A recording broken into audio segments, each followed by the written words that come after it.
Welcome to Alignment First, where we're on a mission to bring leaders back to their peace, presence, and power. And I've got the honor and pleasure of jamming with Keira Brinton, the people's publisher, founder of JOA Publishing. And we've been in each other's orbit for quite some time now. Nikita got us connected from afar, and then we literally bumped into each other for the first time in real life at Daniel's Unicon 3 event. And I got to tell you, I'm enamored by the energy that you move with. You move through the world, in my perception, at a frequency that resonates higher than most. And in the aftermath of our last conversation, I'm listening to John Fogerty, the lead singer from Clarence Clearwater Revival, and on Joe Rogan this week. And the one-liner that I got from Jimmy Carr in a clip that I just saw, they land in complement with each other, and that's I never refuse the muse. And that's where I want to start with you, because that's what you do for your authors, is you help them channel their muse. And if I'm off the mark in the language here, we were just talking about word codes. If I'm off the mark in the language here, please correct me. But I want to start there. Because it is just so front of mind right now. When you hear that statement, I never refuse the muse, what shows up for you? And we'll unpack the rest. Well, one, I think that just relates to my life. Like, I never refuse the muse. I never refuse the visions, the asks that come to me, the invitations. I say yes to all. And that is why I am where I am, because I have not said no to one single ask that the Creator has asked me to bring to the earth. I think some would call me a muse. Okay. But the way I view it is I'm the one who can activate creation inside of people.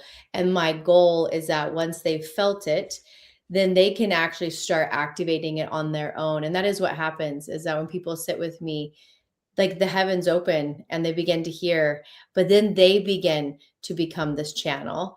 And that's the hope, so that everyone who leaves my presence can continue the work that they were called to do with so much more ease.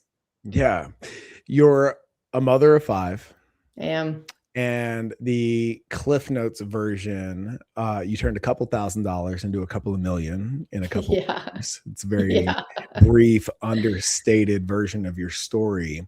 And I'm curious, the inception, were you, and I'm intentionally ignorant of all of these things because it's the discovery that makes the conversation.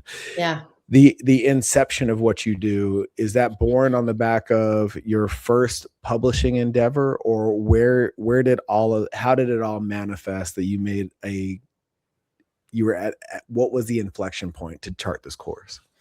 Right. So there's a few different points. One is that I was a medium, and I say was because I don't choose to talk to dead people. It's not very fun for me.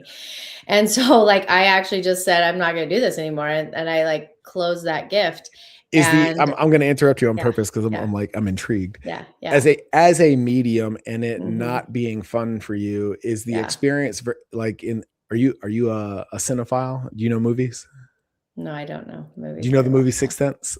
Oh yeah. Okay, cool. Like the I see dead people, like terrifying conversations, like holy shit. Like, is that what it was like for you?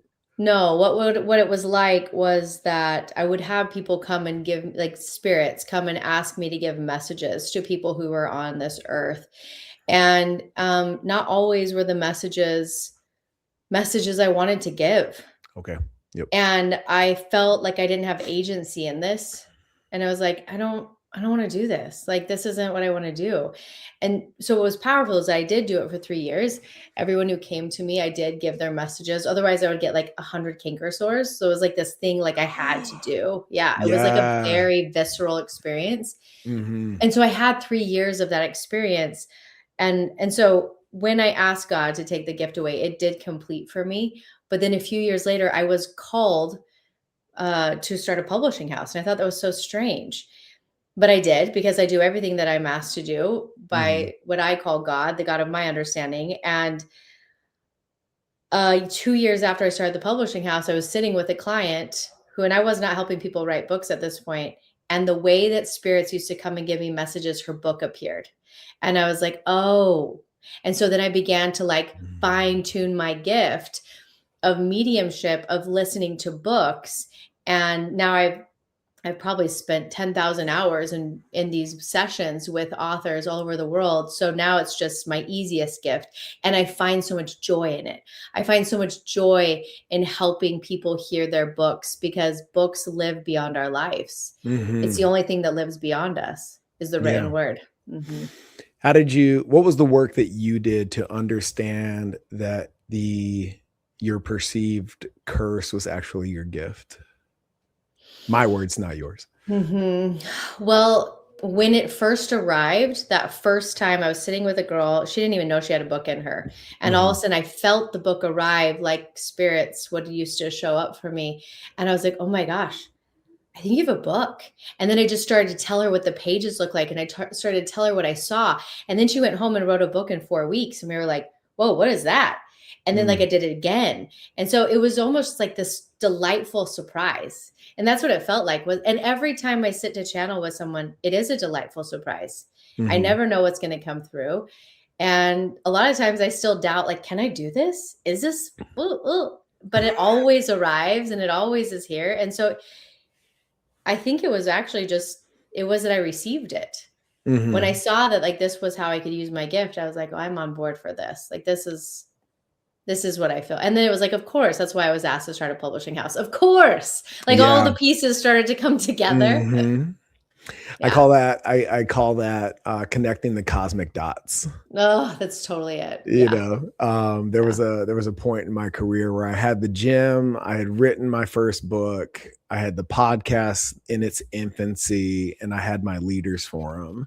And it looked from the outside looking in as like a shotgun blast of really awesome endeavors, right? But I was a mile wide and an inch deep in all of them. And I'm curious how this goes for you in channeling for your authors, in that I, at the time, could not explain how all the pieces fit together, because it to even rationalize it myself was frustrating. All I knew is my intuition said, keep developing these 4 things.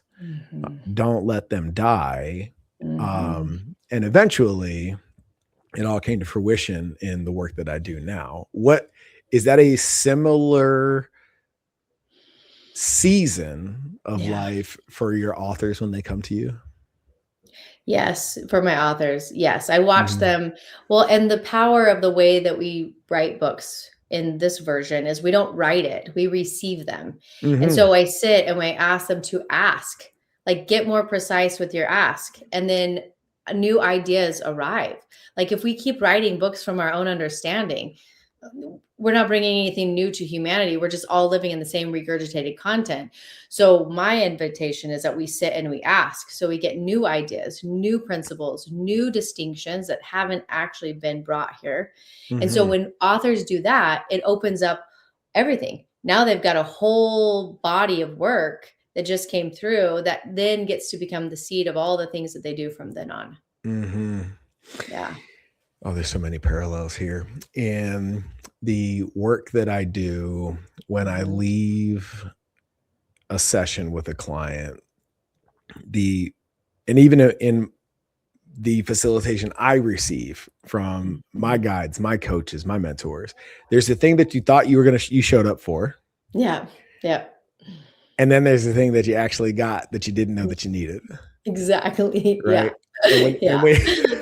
And when you stop refusing the muse, and you, as Coach Burt would say, become open to everything and closed off to nothing, it's wild what shows up, and I'm curious if it doesn't violate any confidentiality. Yeah. What is the starkest contrast between the book somebody thought they wanted to write and the book that actually got written? No, I mean, it just happens over and over. Like, I mean, the Well, the then give me your number favorite example. the number one thing people would say are like, "Oh, I thought I was gonna write this book, but I ended up writing this book." Mhm. Um, I don't know. I've helped so many. I'm trying to think of one that sticks out dramatically. It's like all of them. But one, I mean, this book isn't quite written yet, so I don't know if I want to share hers yet. I think there's a book that we have coming out soon. It's Mhm. called and his name is Kobe Taylor, and he's like a walking, living prophet. He's is just so profound and wise, and he came in thinking that his book was going to be about health and nutrition because he's a pharmacist. And he hired me to take him on an author adventures, which is where I take people to locations around the planet and we write their books. And we went to his hometown of St. George, Utah. So we sat on the red rocks in St. George in prayer for 5 hours, and a completely different book arrived. And I would say it's probably one of the most profound and deep books that we've ever published, with like the mysteries of God have been unveiled in this book. And Mm. he's always like, and I thought it was going to be a book on health and nutrition. So, that's always a good That's time. cool. That's Yeah. cool. Yeah. Is there an emotional component to this work? Is there like a release of some sort that people didn't, is there, like an energetic block? I don't I think the word trauma is overused, but Yeah. it's all I have right now. Yeah. Is there something that needs to be either moved or overcome for that channel to open? Yes. And so that's one of my gifts. And I think I don't ever talk about this gift, interesting enough. But I was actually raised by two Oh, healers. I'm checking a box right now Yes, you are. because that means I asked the right question. Good Okay. job. So, both of my parents are healers and they own Mm. healing schools. So I grew up in a very weird world, right? And I actually Is it began though? training. Isn't it? Yeah, you're right. It was a really beautiful world. So I actually started training with my father at 16, and he was my main mentor until I was 32. So I Mm. learned everything that he knows. I What mean, is their practice? so he does something called muscle testing, but Mhm. it's like a form of kinesiology, but it's a bunch of other things, a lot Yeah. of like energy work, a lot of unbinding, unwinding, like a Mhm. lot of clearing things out. So I have both of my parents like schools inside of me, and Yeah. I I did. What did your mom do? So she has her own school called Energy Mastery, and she Okay. does like energy healing work in the chakras. Mhm. Okay. What Yeah, an yeah, interesting yeah, dynamic. One yeah, that plays super in the interesting. the esoteric spiritual and the Hmm. other that brings it to the ground in the Yeah. physical realm. Yeah. Yeah, it's Woo! fascinating. So Yeah. I would say that I am a healer. And Mhm. so what I do is I actually, before I even work with people, we go into their chakras and I kind of clear some things out. And we do that with, I call it the blessing of the body. And we take water and we activate it to match the frequency of miracles. And then we bless our chakras to clear them out. So before we even start channeling, we're aligning their energetic body in alignment with the highest form, which I think is miracles. Mhm. And then from there, we actually take their vision of who they're here to be, and I activate it into a code and we place it within their spine, literally energetically, to Mhm. shift them to be this leader. And then when they're in that energy, that's when we start receiving the book. So Mhm. we bypass a lot of trauma, we bypass a lot of writer's block, because we just clean the vessel first, match the vision of who you're meant to be, and then as that version we begin to receive. So sick. Oh, Hmm. I love it. So Yeah. cool. So cool. Is there uh there's a lot of stuff coming through my universe right now in the veteran community around plant medicine and some of these Hmm. initiatives from Capitol Hill that are being pushed down for rehabilitative purposes, et cetera. And is uh is there a part of your learning and accumulation of wisdom in channeling that's associated with plant medicine, either in your current practice or previous versions of Keira? I am not a plant medicine girl, Love it. and I'm not against it. Mm-hmm. But for me, my channel is very clear. Yeah. And I spend an hour with God every morning and I Mm-hmm. clear my channel. And for me, there's like, I just don't want to, I don't want to mess with what's working. Sure. And I know a lot of people love plant medicine. And so I am just like open to whatever everyone needs to walk their path. But Mm-hmm. when people channel with me, we do not use plant medicine. We really stay Yeah. in this space and time. And yeah, it's really beautiful. No, I dig that because I sat with and did a podcast with Coach Casey out in Las Vegas. He's like the guy UFC fighters go see when they need to clean up their jujitsu. Okay. And just like a dope soul and a very soft soul for that world. Okay. And I asked him about that because in the fight game, it's all over the place, you know. I mean, my exposure to Bufo for the first time was at the referral of my brother who just retired from the UFC. Wow. And in Coach Casey's school, he will not work with anybody that plays with plant medicine because it, in his wisdom, suggests that it removes the dog from the fighter. Right? Because so much of that world is predicated on proving something either to the world or to self. And when the ego dies, as is often the case in the plant medicine experience, for set and setting in context, it's like you don't have anything to fight for. That motivation to prove yourself. It's like, man, what the fuck's the point, you know? And so he's like, it's so funny. He's like, I won't even touch it because I still like that dog in me. Interesting. And I was like, dude, that is a level of self-awareness that's rare in this world. That's amazing. I love that. So all of that being said, I took your assessment and you and I are both phoenixes. We are, which is super fun. In our author archetype. Yeah. If it's not revealing too many cards, I'd like to know, I'd like to walk through the other archetypes and their characteristics, because one of the things that's going to come from this conversation is everybody who tunes in is going to have access to this assessment, and it'd be cool to have something for them to look forward to. Yeah, I had a lot of fun building this. The reason why I built it is because I realized that I was just teaching a certain way all the time, and it didn't always land for everybody.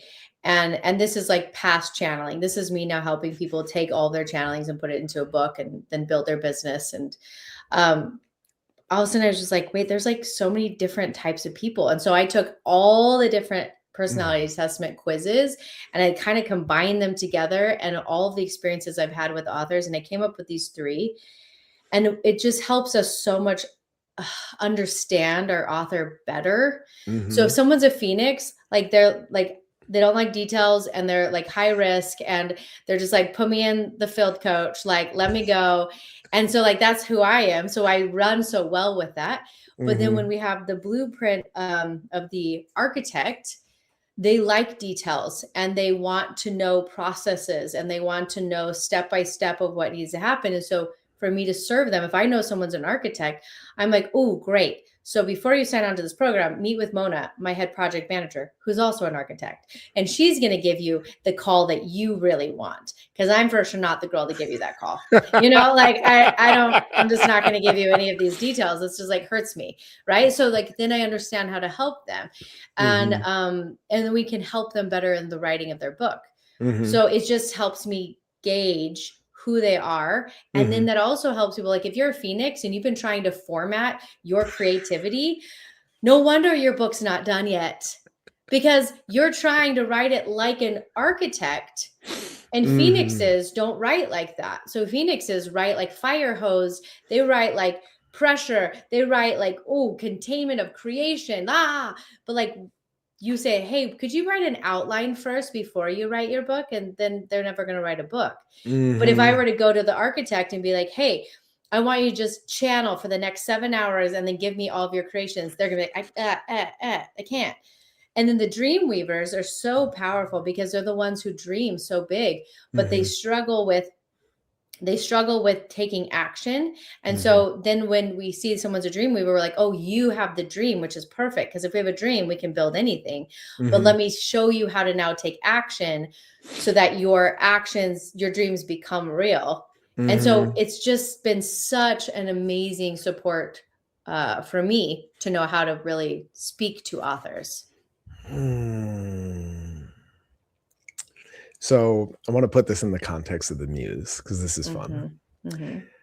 So if we're going to miss the mark or stumble or procrastinate on getting this book done, it seems like phoenixes are constantly waiting on the Muse. Architects are resistant to the Muse. And the dream weaver can't catch the Muse. I like it. That feels pretty accurate. Okay. It's pretty accurate, Michael. It's pretty accurate. Oh, shit. And if you don't know which is which, to your point, you're grasping at straws. You're trying to write a book in a language that isn't yours. So that's one of the biggest problems I've seen, is that everyone just tells you how to write a book. And we think that there's one set way. And what I found is that's why it takes people 8 years to write a book. My authors, they come and write books in 5 days with me. Why? Because we get out of our heads, we get into our hearts, and then we write in the way of their body. Like, what's the way you write? And some people are voice memoers. Great. Voice memo that shit. Like, this is great. Bring down the heavens. But we have to find the way that we dance best. And then when you find it, it's just game on. But we have to get rid of the old ways, the ways that tell you this is how it should be done. I always say, I always say this. I have never wanted to do dishes in the middle of an orgasm. It's just not a thing. It's not a damn time. Not a damn time. But what happens is when creatives are told to take their brilliance and put it into some format before it actually arrives, they're just doing dishes in the most extraordinary creative energy of all time. And so it's like, stop doing the dishes, just receive the joy, receive the energy, receive the words, and trust that it will all arrive. But we just clamp that creativity to make it fit, to make it be what we think others would want it to be. Why do you think that dynamic exists? Because I don't think that's obviously not exclusive to any archetype, right? It's prevalent across the board. Where does that come from? Well, I feel like there was this guy named Bob. And he was like, this is how you write books. And everyone was like, okay, great. Like, it's just like someone just created it and we just all followed suit, right? But also people get so stuck. They get so stuck out of like, oh, are people going to like this? Will anyone buy it? Will anyone read it? Am I good enough? And all of that is just doing the dishes. You're just clamping all of the creativity that wants to come through you. And that equals suffering.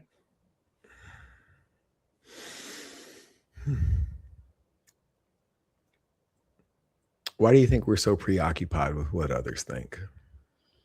I don't know, but it is the thing that stops almost everyone. And so what I always teach people, and I did this today in one of my masterminds, someone was really stuck. And I just said, I want you to think of one person right now who's at the bottom of their barrel. They're on the ground in their bathroom crying, and they're like, God, I need a sign. I need a key. Like, show me the next path. And somehow your video pops up that leads them to your book. And your book is the medicine that solves all the things. Like, do you actually care if your mom likes this book? Do you actually care if so-and-so is going to like you? Do you actually care if the world rejects it? No. And she was like, of course not. I'm like, then that's it. Like, if we can just put ourselves into service and understand, like, this is not about me, then it just changes the whole game. Yeah. What's also interesting about that, my good friend, and we're working together on my next book, Susan Sember, beautiful soul, wise woman. She's like, before we got into bed together, figuratively, she was like, before, let's expectation management, right? Writing the book is not the hard part.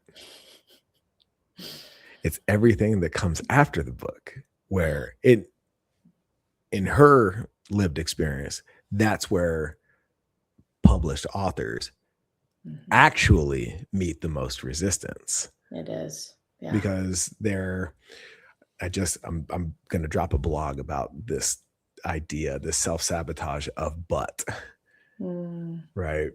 Oh, I got this great book. I'm so proud of what I created, but, and then all of a sudden, as she was describing it, she's like, they don't actually want to speak from stage. They're not, or all of a sudden not available. They freed up hours over the course of months to get this thing done. And all of a sudden they don't have any availability for a podcast. Yeah. The book signings, all the things that come along with it. Right. And I was like, I have all of my clients move through this checklist of alignment, right? Because, like I know, in the feeling and thinking of abundance, we see opportunities everywhere, right? I don't care what's going on in the White House. I don't care what the economy's doing. Yeah.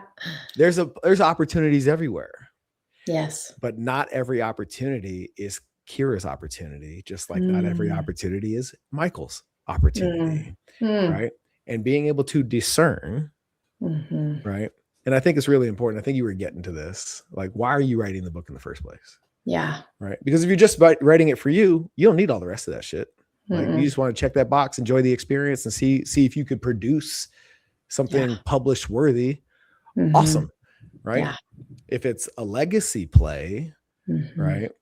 Yeah. So anyway, she explains all that stuff. And I was like, I had to move through my alignment filter, and everything that she was talking about in terms of getting the book out there just so happens to also line up with all the things that I do professionally in terms of teaching, coaching, speaking, podcasting. I was like, oh, I'm so here for it. And she was like, cool. Well, now we know. Yeah. And we can move it forward. So in your world of channeling and bringing these books to fruition, how far down the rabbit hole do you go with your authors as far as managing those expectations and beyond the archetype and how this book is going to be produced? How do you prepare them for everything that comes after writing that last word of the manuscript? So there's a few things. One, I have a mastermind that they belong to for a year. And that is so that I can hold them through the whole process of writing, especially during the editing. The editing is where a lot of authors tank. And so we have this solid group of authors. We meet every Wednesday, and everyone's at different places. So we watch some people at the beginning, and then we watch some people during editing and they want to burn their manuscript. And then we watch somebody right before they publish and they want to burn their manuscript. And we just but we watch it happen every week. So then it breaks these beliefs that this is real. We're like, oh, this is just the path of the author. So it's super helpful. So we have that. I do have a business vault that I call the JOA Business Vault, where I have all these videos and everything on how do you start a podcast? How do you take your book and turn it into digital courses? I teach them everything they need to do. I do not believe in just publishing. I believe in helping the author in all the levels. And now I think we've gotten 60 people onto TV. So my next iteration of who I am is Yep. TV. I helped 60 of them get onto a TV show called Legacy Makers, where they got a documentary of them. But then I have brought 30 onto my own TV show that is actually going to be live in 2 months, called Writer's Island. Yeah. Yeah. And it's very exciting. Mm-hmm. Yeah. Tell me about bridging that gap, because you had when we were sitting together the other night, you had made mention that a gap in the game, if you will, is and if I'm off, like Michael, that's not it at all. But the conversion, the evolution into a media company is necessary in 2026, because I guess a lot of the things that we just mentioned, and creating that that human connection between reader and author. One of the things that, do you know who Stephen Pressfield is? Of course. It's like my favorite book. You know, he's a fellow Marine. No, I didn't know that. Yeah. The War of Art, right? Best book ever. Best book ever. It was written for me. Okay. Yeah. It's top 5, hands down. Yeah. One of the things that draws me to his written works is what I know of him as a man, right? And which makes me interested in, I wonder what spills out of his brain onto these pages, right? And for you, in your evolution, this next season of being, what was the catalyst that was like, oh, that's necessary now? Right. Well, okay, so I have 2 answers. One of like why I got a TV show was honestly because I was renting this island, you know, which like about killed me at first, but it's fine. You know, 200,000 for an island is just sure for a single mom of 5 kids. Sure, let's just try that out. And I remember sitting on that island, and I just ran my first event, 15 people, and I heard loud as day. I stay at the top of the island, what I call the Queen's Room, and it's got a full 360 porch that overlooks the whole ocean from the top of the island. And I would go out there to pray every morning and every night. And I was out there in prayer, and I heard God say, "You will have a TV show, and it will be this. You'll bring people to this island, and we will show the world the path of the author," which in my world is the path of the prophet, the one who sits, who asks, who listens and writes. And I thought, I have 7,000 followers. How am I going to get a TV show? And 4 months later, I was offered a TV show. And so it was just like, it was like the vision had just become real. And so I said yes. But now that we have the show, we have 2 seasons. I watch how it's so much faster than books, which means that people will feel us, know us, witness us through the screen. And the people who they see on the screen, they're like, "Oh my gosh, I'm just like her." They're going to immediately want her book. They're going to immediately want his book, because they're going to relate to them through the first way, which is like watching it happen. And what I know now that I have done this, is that anybody can write a book now. Anybody. Like before this moment, you actually had to be masterful to write a book. Yeah. But now anyone can throw shit into ChatGPT and they can publish it. And so it is actually critical that we have documentaries of us writing our books, so that we can prove I am the source. I am the one who wrote this. And it works both ways, because I watched when I spoke on a stage and I threw my 3-minute video of my TV show up before I spoke, the whole crowd was in tears before I spoke. And you can't do that. I can't just like throw a book out in 3 minutes and everyone's crying, but I can show them a 3-minute clip of my TV show and they're crying. They're guaranteed to watch the show. Then they're guaranteed to read the book. And then they know I am who I say I am. Right. Which is lived truth. It is lived truth. And that is the only thing that is our collateral at this point in the game.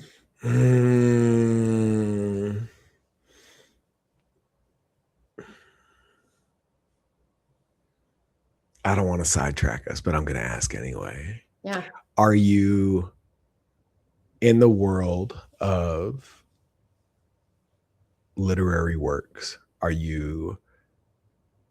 do you view AI? That's the best question I could ask. Yeah. So, I have a software that I have built that is coming out this summer. It's called Lived True, Mm-hmm. and it definitely accesses AI as a partner, Mm-hmm. right? And so I believe that it's stupid of us to not participate with AI in the way that I do, which is Mm-hmm. organizing chaos. I love to use AI to organize the chaos of creatives in a Mm-hmm. way that even a human couldn't do. Right. But I am not in the business of having AI be our thought leaders. For this right here, this is one of the most dangerous steps we could ever move into. And it is this. I was shown a vision once, and the vision was this: if humanity was pulled out of the Dark Ages by the Renaissance, which is inspired art, Mm-hmm. what happens to a humanity that stops having inspired creation and inspired art? We will have an implosion, and it will become a new Dark Ages. And so I fight for the leaders who are willing to ask still, who are willing to listen, and who are willing to write, because they're the ones who will keep the heavens open at a time when it'd be so easy to watch them close. And so I do not believe we let them write it, but we partner. I love that, because I've been sitting with this thought in my walks and in my training and in my connection with my muse. Mm-hmm. There is so much value in knowing the origins of things. Yeah. Like, you still got to know how to use this fucking thing. Yeah. Right. And for those of you just listening, I'm holding a pen. Mm-hmm. And being willing to do it the long way, Mm-hmm. so that there's a highly efficient and still genuine product produced in partnership with any and all things technology. Yeah. Right. I don't think that's exclusive to AI in the human experience. Right. And what I'm seeing now in the world is people that are resistant to not doing it the hard way in perpetuity, but they are so unwilling to learn what that is and how we got here to appreciate the tool that's really at their hands. As I describe that, what's showing up for you? Well, it's just, I mean, we wouldn't be doing this without technology. You and I live in Idaho and you live in Arizona. We wouldn't be having this. There's so much good to technology, but there is so much good in putting the pen to the paper. There is so much good in remembering how to come up with our own words. If we don't, then we just lose it. We lose, we atrophy, and there's tragedy in that. So it's finding a balance. Oh, I love that. There's a tragedy in that. Yeah. I mean, I spent 25 years in strength and conditioning, and it's a muscle, right? I'm interested in your perspective on this. What is the resistance that is required to maintain and or grow one's creativity? Oh, I love that. Let me think.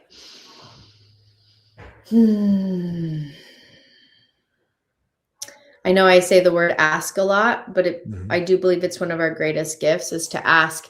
And so creativity doesn't arrive from monotony. You have to ask, but asking is a resistance because that means you have to be willing to receive.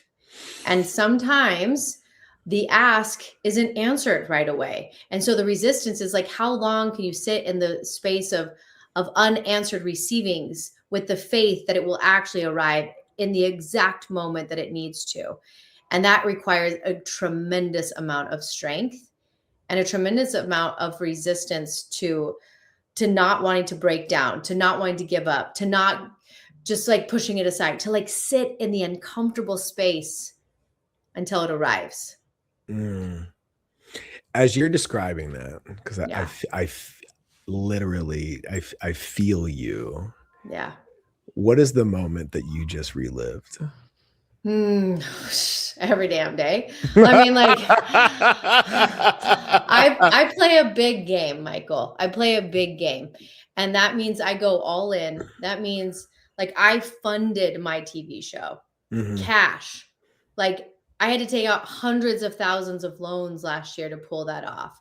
Like the amount of faith that I put in to myself and to my work, every day is the edge of the cliff. Like there's no days that I'm like, well, let me just rest today. Like actually, nope. Right? Like that's not where we're at. Like I don't know if like I don't even know if that's part of my path to like just rest. Like I am here to move mountains. I am here to like break through all of the systems that literally do not serve us to help leaders rise. And that means that every damn day I'm in my prayer corner, literally heart cracked open, asking, what's the next step? What's the next step? And, you know, on one of the hardest days that I had, because, you know, it sounds fun. Like it sounds fun. Oh my gosh, she went from 5,000 to 3 million. Like she must be living it. But any real entrepreneur knows that guess what? The year you hit 2 million is the year that you want to cry, actually. It's not the year that you're out popping champagne. And like, it just isn't. And I want to punch people in the face who act like it is because they're just lying. Right. But don't worry, because this year I will hit 10 and I will come back and I will tell you that it is delightful and 10 orgasms to have 10 million. That's what I would like. Hey, now. But 2 million was not. And in that year, there was one day I had $2,000 left in my bank account. And I needed 112,000 to run the empire every month. And here I was with 2,000. And I was like, all right, well, I'm not sure how we got here, but this is a rough moment. And I decided to fast. And I was determined, like, a solution will come. I've made 100,000 a day many of times. Like, I'm not really that worried. Like, it's going to show up. But like things weren't selling. And so I was like, okay, I'm going to fast. And I took my kids to school, as I do every morning. And my tire was like super flat. And I knew there was a nail. And I was like, this isn't something we can ignore as much as I'd like to. Probably should fix this. So I drive into the only tire shop in my tiny little farm town that I live in. I'm like, okay, fix this tire, guys. I have my weighted vest in the car, so I throw it on. I'm just like, I'm gonna get my steps in while I fix this shit into a workout. Fuck it. This is how it goes. Hi, people. Right? So I'm just getting my steps in, and you know, I land next to a river because I live in a farm town, and here I am next to this river, and there's all these trees, and I sit down, and my phone's always on D&D because I'm always working, and it was not because I was waiting for the tire store to call. So I'm in prayer and I'm like, God, I could really use $112,000 today. So what's the plan? And I get a call and I pick it up. I think it's a tire store. And it's this guy. He's like, hey, I've been trying to reach you. You're pre-approved for $125,000 today. Would you like it? Then I was like, it's not the way I wanted it. But also like, guess what? If God's going to send a helicopter, I'm not going to be like, no, I'm waiting. That is one of my favorite allegories. It's the best story. It's the best story. And so I just sat there at the river and I cried. And I was like, this isn't the way I wanted 112 to show up, but fuck it. Because I just sat here in prayer and asked God for $112,000. And some lender calls me and says, I have 125,000 for you. And in that moment, it was the place of the deepest surrender I've ever been, of like, not my will, but thy will. And I will not let an empire die. And that's just one of my million stories. Oh, I fucking love it. Oh, man. You just turned this into a 5-hour conversation. We can compare those notes. I'm curious because I wasn't born with this. I'll just speak for me. I have made it part of my practice to surround myself or put myself in the presence of people who think my big ideas are small. Not in a belittling sense, but they exemplify something that is magnitudes bigger than what I was thinking. Yep. Right. And as proof of what's possible. Right. And in the sharing of stories like you just told, is that also part of your channeling? Like, just I trust, I have faith in my ability, and also show me what's possible. Yeah. Yes. Every day. Every day. And anytime I step into the realm of Keira has to figure it out, it gets real uncomfortable. And that's just not the place of miracles. And I've watched time and time again, large sums of money arriving simply because I said, not my will. Like, may the highest good be done. Show me what I need to do. And I think that that's a piece that many do not see, that part in what we could call manifesting, which I actually don't love that word, because I think people get it really mixed up. They're like, I don't know, I prayed and then I gave it over. And you're like, bullshit. Like, great, I put gas in my car, but it's not moving. Right. Just because I put gas in it doesn't mean it's going to drive. Like, I actually have to get in and I have to turn it on and I have to move it. And that's the thing that I am so good at, is that when I hear, I do. And one thing that I was given in my prayers once was the space between inspiration and action is where you become a slave to fear. And so our role and our job is to collapse that space. You receive, you do, and there's no space in between. And the more you do that, you actually live in the realm of miracles, because miracles are only brought forth by inspired action, not inspired wishing. Have you read Outwitting the Devil? No, you're the second person. I gotta read it now. So I have a rule of 3. Okay. Can I share this with you? Yeah, of course. So what just happened here, right? Oh, you're number 2, right? When I get to number 3, to your point, like, okay, I hear you. And I go and pick up that book. Like, I stop whatever I'm reading. It's like, I'm obviously being called to that right here, right now. So in Outwitting the Devil, there's war. They're competing. The war of art, Outwitting the Devil, in terms of what they've done for my lens of the world. All right. And in the book, Napoleon Hill describes the failure of prayer, in that the only thing that shows up as a result of prayer, and it's a strong maybe at best, I'm paraphrasing here, is a plan. And that's where most people stop. Yeah, it is. You got to do something. Yeah. And I like to tell people that the universe, source, God, operates in reciprocity. And it's only by you taking whatever the next easiest step is towards the highest and best version of you, your fullest expression, that $125,000 miracle call shows up. And do you remember the first time you surrendered? Consciously, like, I'm choosing this. There's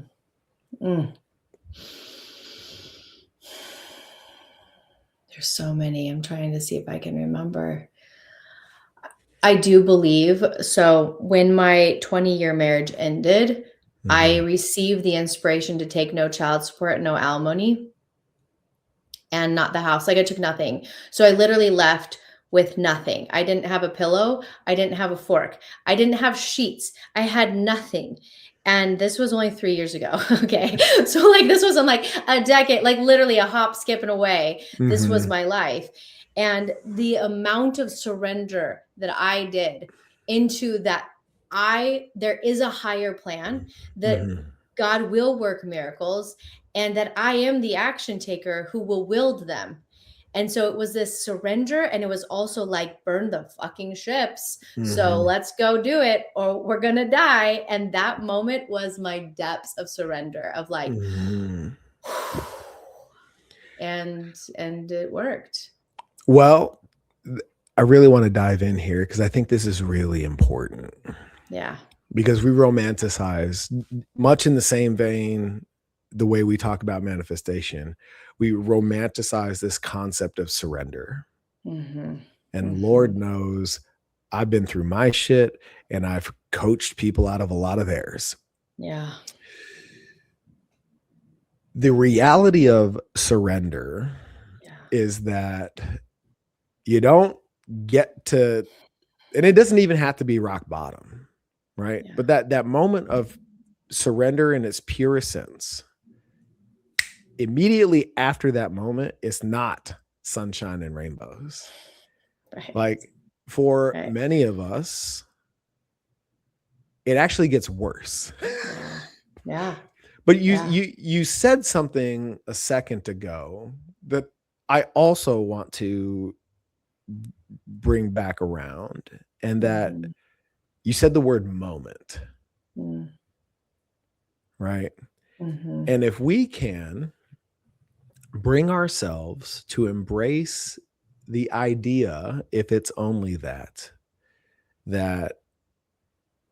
even though it might be hours, it may be weeks, you might be in a shitstorm like I was for a couple of years. In the grand scheme of life, it's a moment. And if you can bring yourself to that realization, even if you're making it up, to bring you through to the other side of those moments, because if you're doing anything to stretch yourself, there will be many. Yeah. If you can get in the practice of surrendering and stop trying to will it, and recognize that it's only a moment of darkness in the grand scheme of everything, it doesn't make it easier. That's not the message here, but it gives you the capacity to tolerate it for as long as is necessary. Right. What's landing for you right there? Well, it's just, I've had a lot of dark nights. Like I just have. I mean, I dealt with suicide ideation for 20 years of my life. 2017, I almost took my life. I've dealt with a lot of darkness. And what I do know is that they always leave. They always leave. And I'm going to say I had a privilege to sit with one of my authors 3 weeks ago who was extremely suicidal, like sent me a suicide text. And I sent her a message every 30 seconds for 15 minutes until she picked up her phone. And I had the privilege to sit with her in that moment. And I said, I'm not leaving until this moment leaves. And so we sat and we sat and we sat and we sat over the phone until her moment left. Yeah. And that's what I know to be true, is that in those moments, it feels like it will never leave. In those moments, you feel like this is the end of all things. But if you can actually just trust, like every storm leaves, it never rains all day, every day. It just never, in no country is that true. Right. And so if we can truly embody that, we can make it through everything. Viktor Frankl's coming to my mind right now. Yeah. Man's Search for Meaning. God, Keira, I fucking love you. Same. You're a dope soul, and I mean that. I Yeah. mean that. Thank you. I say that. I am. For reals. Yeah. Yeah. So how did you come around to that right there? Right. That I was a dope soul. No, well, this is, people fuck this up all the time. Yeah. Yeah. They don't know how to receive. Yeah. Right. Well, Is that a learned behavior through the wisdom of your parents, or is that something that somebody kept punching you in the face with that you eventually surrendered to? no, it's evidence. So in the last 3 years, where I have been a single mother of 5 children, as I've built an empire from literally 5,000 to millions, as I have taken out loans, as I have never given up, and as I have watched that when anyone sits with me, their life changes. And it is not me, but it is my absolute belief, and it is my claim that that will be so. The evidence is just like, that's just what's true for me. Like, I know who I am, and I know who I am because my actions match the vision I know I'm here to be. Now, am I perfect? Hell no. Do I have a lot of faults? Yes. I got some rage that could burn down a city, my friend. Like, I'm not perfect. And evidence proves that I am who I say I am. And I have come to see that, but it did not happen until I finally, like, literally went 2 feet in on my vision. I went 2 feet in on this calling, and watching 3 years of many times when most would have called uncle, most would have folded their cards. I did not. And I continue to not. And so it's not actually, I don't actually need anyone to tell me anything. I don't need anyone to tell me that I'm great. I'm just like, whatever. I am what I am. And I am really proud of who I've become. And that right there makes you rare. And I appreciate it so much. And I would be doing you a disservice, even though you don't need it, to not acknowledge it. Thank you. I didn't see that. Keira, where does everybody find you? So Instagram is pretty easy. It's just my name, Keira Brinton. Send me a little message. I'll message you back. If people go to websites, I don't know if anyone does anymore, but KeiraBrinton.com is there. JOA Publishing.com is there. I have a daily podcast. We're on pause this month, but we have 350 episodes, so you guys will be fine. Go listen to them. They're really great. There's 10-minute prayers. Get people in alignment at the beginning of the day to ask, listen, and do. And then I have a YouTube video. I have like 70 days in a row. I'm getting back into it. I'm documenting the path of a single mom of 5 kids taking her company to 10 million and then 100 million. And I think it's an interesting story. And it's also very authentic and real because half the time I have my glasses and retainers on in those videos. So come for a good show, okay? I love it. I love it. I love it. Keira, you're absolutely amazing. I appreciate you making the time and sharing your energy and your wisdom with everybody listening. Thank you. It was so much fun, Michael. I appreciate you. For sure. For everybody out there listening, if you're on a mission to be the fittest leader possible, it starts with integrity, courage, and ownership, and rests on the foundation of alignment first. Head over to nextlevelhq.co and join us in the Leaders Forum if this conversation activates you and lights you on fire. We'll see you next week.